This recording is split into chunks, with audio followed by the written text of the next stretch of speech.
Une image résume la bouillie de rugby servie hier soir à Lille. Les Bleus se sont pris les pieds dans le tapis, à pédaler dans l'à peu près, sans réussir à faire passer leur puissance au sol face aux Uruguayens survoltés.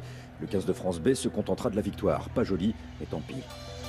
C'est vous qui employez le mot décevant. Moi, je n'ai pas employé ce mot décevant. On a été gênés par l'équipe du Uruguay qui a bien réalisé son plan.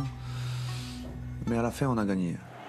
Après une pénalité et 3 points pour les Bleus, les Uruguayens fracassent le portail tricolore. Etcheverry dans un fauteuil, tape tranquille pour Freitas. Voilà le stade climatisé dès la 6e minute.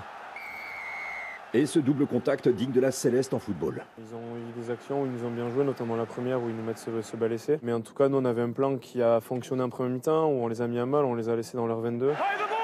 Le 15 de France a du gaz, particulièrement saignant en mêlée. Ballon bien saisi par Lucu et servi bleu avant contact pour Astoy. À la 11e, on se rassure et c'est transformé par Jaminet, 10-5, puis 13-5 sur pénalité. Et puis, carton pour Taofi Fenoua. Son coude n'a pas raté Arata pleine face.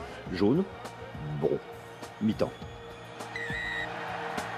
Et ils ont mis beaucoup d'agressivité sur ce match, cette première mi-temps. Mais on voulait marquer, qu'on avait envie de bien faire. Et eux, ils ont été morts de faim du début à la fin. On savait qu'ils allaient être comme ça, mais ils nous ont surpris quand même. Oui, quand même. Et encore à la 53e. Les Terros passent hors vue, l'effectif du meilleur 15 de France du moment selon Galtier. En 2 passes et 1 slalom de Balthazar entre les piquets bleus. Et c'est transformé, les Uruguayens reviennent à 13-12. On aurait pu tomber aussi dans un piège face à une équipe du Uruguay qui a été très valeureuse, qui a joué, c'est ce qu'on disait dans le vestiaire. Ils ont joué avec un cœur énorme et il y avait leurs familles qui ont fait le déplacement, ils ont tout donné et vraiment bravo à eux.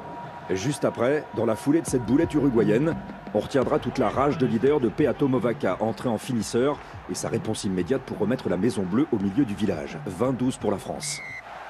Movaca encore pour s'enlever un peu de mal de tronche, de 15 pénalités concédées, 9 ballons perdus et 2 essais refusés.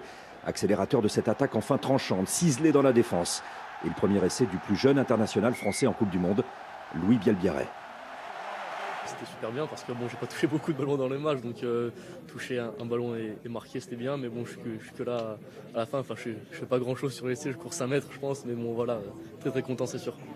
La France remaniée remporte son deuxième match 27-12 sans bonus offensif ni panache et redescend de son long nuage blanc d'après All Blacks. Contrat rempli, on passe à la suite.